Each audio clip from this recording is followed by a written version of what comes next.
Hindi pwedeng tamarin kasi bakit? Marami pa akong utang. Hindi pwedeng tamarin kasi bakit? Mahirap pa kami. Hindi pwedeng tamarin kasi bakit?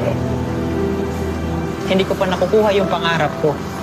Para sa sarili ko, para sa pamilya ko.